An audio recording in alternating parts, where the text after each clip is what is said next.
Okay. Hi everyone, welcome back to Shine Your Light. I hope you are doing well. Today I'm joined by Portia Kamogelo, an honors graduate. She's a lecturer at the University of Johannesburg, currently pursuing her master's. So she's currently busy with her research. Welcome, Portia. Thank you. How are you? I'm good, thanks, and you? No, my God, okay. Yeah. Okay, as I said, Portia is a lecturer, so she's going to tell us a bit about her life, where she grew up and everything. So yeah, we can start from your childhood. Tell me a bit about yourself from like childhood. Who was Portia then? Okay, by the way, like as you have introduced myself, this is Portia Kamogelo, of course. There's really nothing more interesting or intriguing about my childhood, but I would say my childhood was very interesting in a way. But if I would compare it from then to now, I would say it was very rough. But you know, as time changes, we tend to take some other matters seriously. But back in the days, just a normal thing. So my childhood, there was nothing a lot to talk about. But I grew up in a small, very remote village in Mpumalanga called Dingley, but for some of you maybe like it has been called Chochocho before, but for now, since they've been refining and changing names of places, so it is now been called Dingley. I grew up there at my paternal grandparents' place with my father, mother, and uncles, and with their kids. You know, we just one huge family living into one roof. That's how we do. You know, yes, you know, that's how we black people we grew up in some sort of like that, like setting like that, up until I was 7 years old when we moved out from my paternal grandparents' place to a place in Arthur City, Josepha. Like it's still yes, it's still in Mpumalanga, and it's also a village. But with the village compared to the one that I grew up in, with that one, it's more of advanced a little bit, but it's still a village. And that's where I started my grade 1. From there at Arthur City Lower Primary School. Then from there I moved to the higher primary, which is Senone Primary School, up until to my grade 7. And then from there I had to move back again to my paternal grandparents. Okay. You know. sorry to like disturb you, but what was the reason for you to move back? There was nothing really special. The thing is, I was just so or too much attached to my paternal uncle. So he was the one to ask me to come back and say, hey, can you please come and stay with us, since he had only male kids. So he did not have any girl child, and it was like, can you come and join your brother? So I went back when I was 13. No, I was 13 years, turning 14 when I was doing my grade 8. And I went to Oravelane High School in Tulamahanshe, but I was traveling from Chochocho to there, and up until when I was 15 I was doing my grade 9, and I'm like, no, I need to go back home to my parents. And I had to go back there. You know, sometimes when you're staying with your uncle, the treatment is not really the same. So I was like, no, I can't take it anymore. So now I need my parents. And by that time they moved from Arthur City, Josepha, at around 2009. They moved to Dwarsloop phase 1. Then we stayed there from 2009, and 2010 I still went to Oravelane High School, and then 2011 I had to move from Oravelane to Bushbuckridge Secondary School, since I was staying with my parents, so I just wanted to be closer to them, up until my matric at 2013. And we stay in Dwarsloop up until to 2021. and we had to move again. You guys, we're always moving. We are exploring the Mpumalanga, you know. So yes, of course. So we moved from 2021 from Dwarsloop to Hazelview. That's my current parents' place now. So we are in Hazelview. Okay, so growing up, like, did you know what you wanted to study, or was there anything that you really wanted to do? No, you know, as a kid, you always wish to do everything. I mean, like when you just excel in a certain subject, I'd be like, okay, I can do this. And when you excel at the other, or perhaps sometimes you get the influences from our relatives or just from the people we are exposed to. So when I was young, like when I was in primary, I remember when I was doing a drama at school, and I was playing a role of being a teacher at that time, and you know, I nailed the role, and I'm like, damn, when I grow up I want to be a teacher.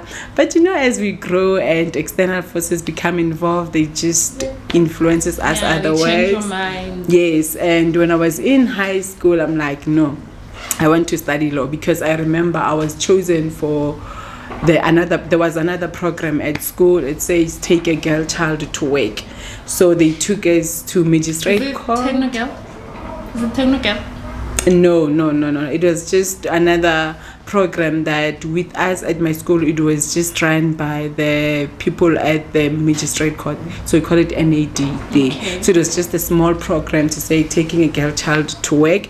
So I was one of the group there, and they took us to magistrate court. So when we were there, we were more like in a moot court setting set up, like so there I was a lawyer, and I'm like, you know, damn, I think I can do this. So it changed your mindset. Yes, so from a teacher to the lawyer. And after that, again, when I was in grade 11, the latest, so I was excelling in my science subjects, and I'm like, no, now I'm no longer going for law. I wanna do something like I wanted to become a botanist. So just a plant scientist. You know, growing up like in the village, and we used to go to the farms, and so I'm like, you know, I'm good. I'm good at this. So why not? So yeah, but to matric again, things just rolled back, and I went to law. Unfortunately, going forward with that, I'm like, no, okay, since I just discovered that if I wanted to be something that I wanted at that time, of which it was attorney, with the program that I started from, they were like, to continue, it's gonna make up, plus articles, it's gonna make up 7 years. I'm like, oh no, I can't deal. So, it's another qualification. Did you have like information when you entered law? Yes, did you know that it was gonna take like 7 years? Okay, at first I just only knew that if I go to LLB straight, it's gonna be 4 years and 3 years of articles, so it's 7 years. So I already had the information, but you know, my father kept on insisting, say, why don't you just do education, because education is fast and you can get done with it and go back to your law at the later stage. And I kept on insisting, I'm like, no, I'd rather start with this one and I'll go back to education. I don't know how, but it happened. So how far did you go with law? So it was just on the first stage, and I graduated for that, but just going forward on it, I had to just go study further again. I'm like, okay, fine, let me take my father's route and see where it leads me. So you transitioned to education. Yes. Then you started at Eugene. Yes. And you were doing you're not doing foundation phase, you're doing senior phase and FET. Yes. Okay. So have you always known that like when you started education, have you always known that your route was gonna lead you into like lecturing? No, you know, sometimes no, I had no idea. For me, when I started doing education, I just wanted to be a teacher. That's it. All the time I would say, you know what, let me just go there, get this done, and go to the field once and for all. But and what is it about teaching that you like so much? Like, what is it about teaching? Okay, for me, I would say I don't really take teaching as a job, but for me, it's a calling. I believe that teaching is a calling, because with me, I'm taking it as when you're standing in front of the learners, you should be able to connect with them. So failing to connect with them, it leads to, hence we sometimes have a certain group of learners saying, teacher, who's and who's, we can't hear that person, blah blah, hey, maths is very difficult. For me, I'm taking that no, the kids, they just did not connect to the teacher. So I'm taking that through connection. That is where things, they just automatically happen. So as a teacher, you are there to serve. It's not even about you. Yes. But it's about the learner that is involved. Yes. I like that. Because these days, like, a lot of people are doing teaching, but question is there passion, or are we just getting into teaching for the sake of like job security, based on the fact that there's high unemployment in South Africa, So I'm really glad that you chose that road because of you really love teaching. And how's it going so far with lecturing? No, it's just going so well, and hence I don't even regard myself as a lecturer or seeing myself as one of those who are in an academic space. I still see myself as a teacher, and even what I do, even the instructional methods that I use, it's normally that of a teacher, more like I'm teaching a small kid how to do this and that and that, up until they just excel at that. So I think I'm just like, I love like teaching a lot, and I'm just passionate about it. So for me, saying I am the lecturer, I feel like you are swearing at me, because I don't even see myself as one. I like your answer, because I was about to ask for it. Okay, what is then the difference between like lecturing and teaching? But you've already answered me to say that you don't take yourself as a lecturer, but you take yourself as a teacher. Yes. Okay. For me, I see myself as a teacher. I've never even when I wake up every day, I'm like, as I just wake up as a teacher, and I just tell myself that I'm going to teach, not going to lecture or something. But for me, it's more of teaching, and I still treat them, even some of them, they're older than me, but I still treat them as if they are my learners at school, at Sibanibani High School, something like that. So I think that's what keeps me going, and that's what makes me to be more free around them. And also, once they see that you are free, and they become free to you, and I'm just approachable, and I don't even create that space to say, hey, I'm your lecturer or something. No, I don't do that. And sometimes even I always get a respect of, I don't know, they call a respect of some sort. When you are in an academic space, some, even when they approach you with an approach that to say, hey, can you please tell us your title? Are you a doctor or a professor or a senior of some sort? And I always say that there's always someone who's above us all. So even if I have that title, for me, it's Ignatia or it's Portia. I feel comfortable and call with my name, or you can just say ma'am. It's fine. I don't mind being called that. But with now having rooms to say, now I'm in an academic space and I have to be addressed like, I don't have that. Hence, I'm saying that I'm just a teacher. Okay, and can you tell me about like your children? When did you get pregnant? Yeah, your question. Yeah, when did you become a mother? Okay, that's a tricky one, I must say, but answerable, if that's the correct way to say it. Okay. Yeah, okay. When I found out, I was in matric. Okay. Yeah, I was 17 and turning 18. So I was in matric, and I became the mother on 2014. I was blessed by a beautiful baby girl called Gia. So She's so beautiful, guys. yeah, trust me, she's so beautiful. And my fellow classmates by then, they used to say, something sweet comes out of something bitter, and I'm like, hey, what do you mean? So am I that? So I'm like, no, we're just saying that something sweet comes out of something you bitter. You have a beautiful baby. Yeah, thank you. So okay, I mean, how was it like? Because I understand that like you were a teenager. How was it like the pressure from like the community, the society, and like even your parents? Okay, I just like to say shout out to my mom, because that one, she's my shiro. She was always there for me, and she gave me all the necessary support that I needed. She never judged me.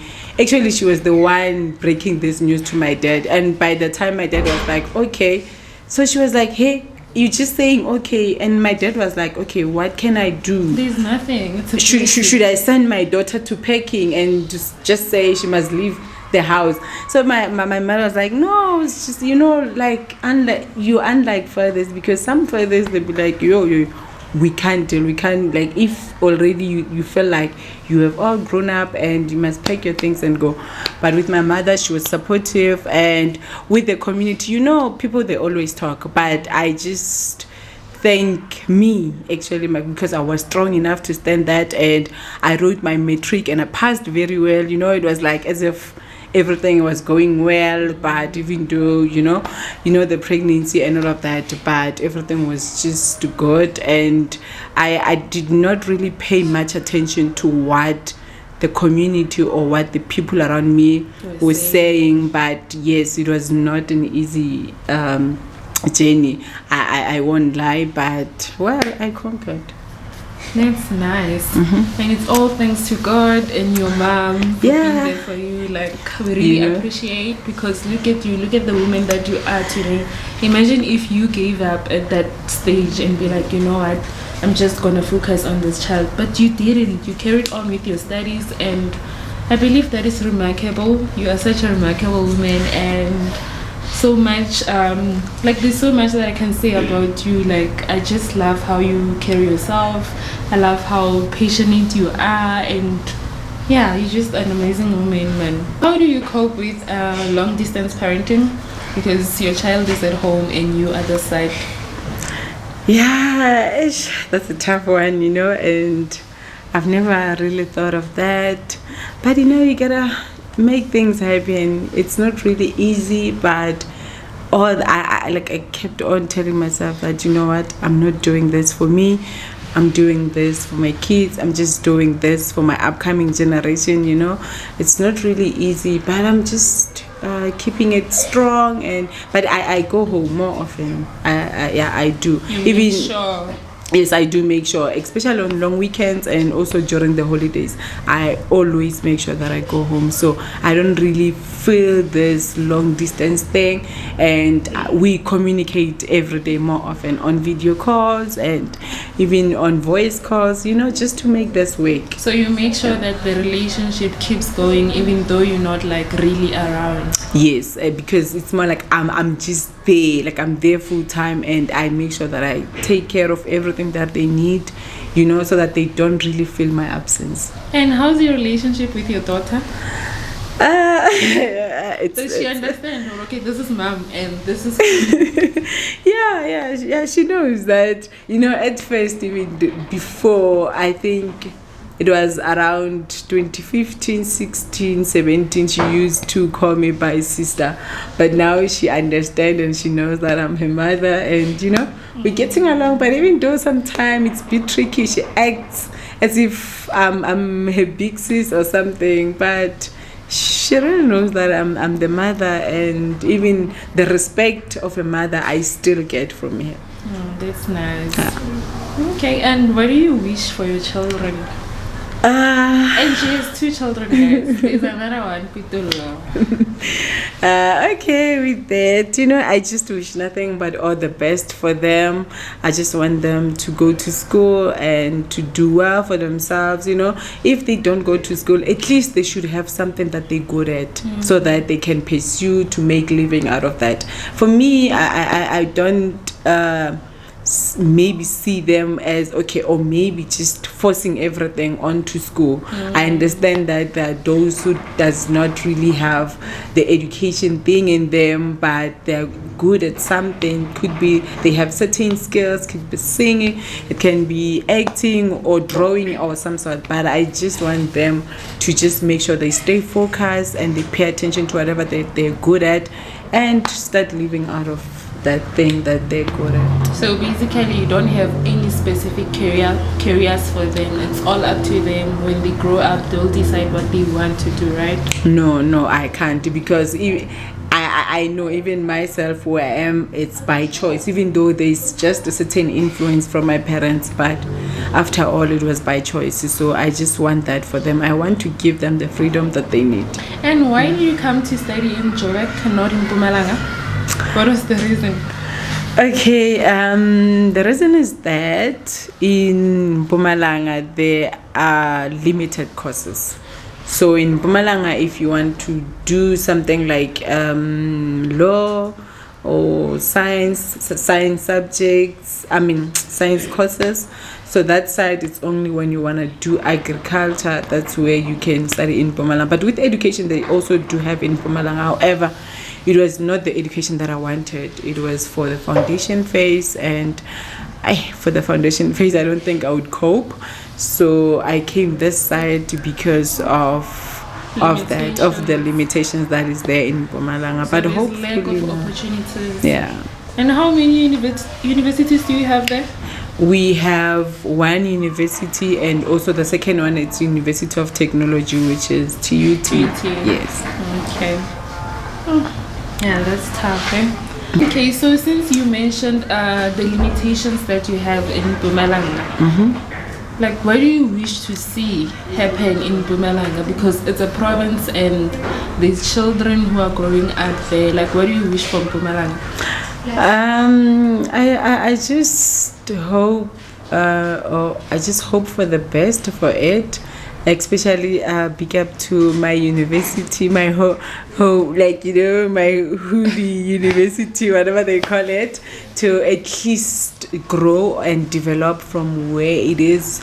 And also, it has just limited courses. Only if they can add more courses, they would see us coming back home and come to serve our own province rather than just serve Gauteng, as if we don't have where we're coming from, But however, we can't go home to sit due to the duties that we have in Gauteng. You can't even transfer from here to that side unless if you're gonna start a new thing at that side. But I just wish for the best and for it to grow again, to actually realize the talent that it has. Because there is talent, there's a lot of talent. Yeah, there is. Yes, there is. And it's more like we don't like school, or we just those people that we wish to just have families and just sit back at home. And it's not like that.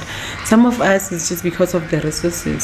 So when they are scarce, and we just divert and focus on to other things that are not even good things to do. So yeah, I'm just hoping for the best and it grow, so that even the new upcoming generation can at least take it to somewhere. Okay, and what are your ambitions and goals? Where do you see yourself in like 5 years? Where do you see Portia in the next coming 5 years? 10 years? Is it safe to say I see myself in Manchester University pursuing my PhD? Is it safe to say that? It's very safe. Those are your ambitions.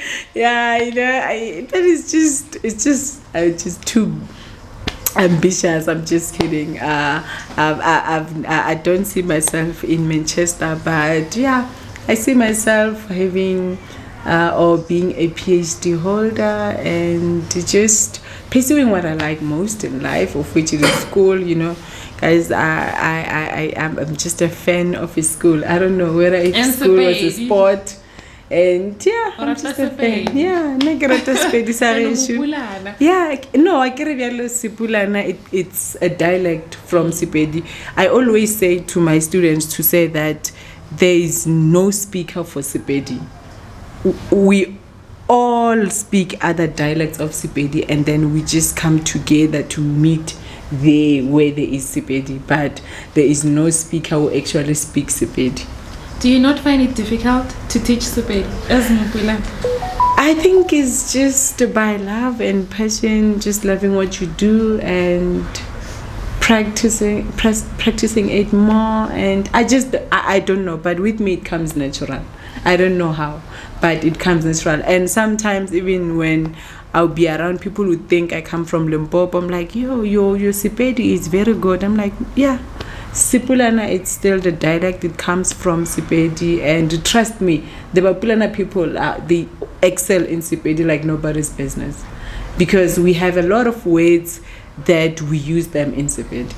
Yeah, and some it's just there and there, but we just fix them and to fit properly in Sepedi. I think that's the issue why we so good in Sepedi. And yeah. But do you not want to say Sepulana official, like one day, as the official language of the country? Still, even if I see Sepulana as something that it's been done at school, it will still be Sepedi, because even this Sepulana, it has the different Sepulana, like little Sepulana in it. It's so we'd still fight There's again. Different like dialects, more Sepulana. Yes, there's still different dialects. There's Sepulana Sabushi, there's Sepulana Sakaikai, and so they're not the same. So you see, I think that's an issue with any language. So I think with Sepedi, we still find, we still feel we are recognized through Sepedi. Okay. Just to cut it short, I'm just gonna ask you to shine your light to the audience by just giving someone hope out there. Okay. Just shine your light, because you have so much light in you. Okay, yeah, these guys, there's just so much light in front of me. But I just want to say to anyone out there to say, hey, stay focused, and while you're at it, you stay patient, because everything that you need in life, it needs patience. And also, whenever you got that, do it with love, with passion, please. Peace. Thank you very much. See you on the next one. Thank you. Okay.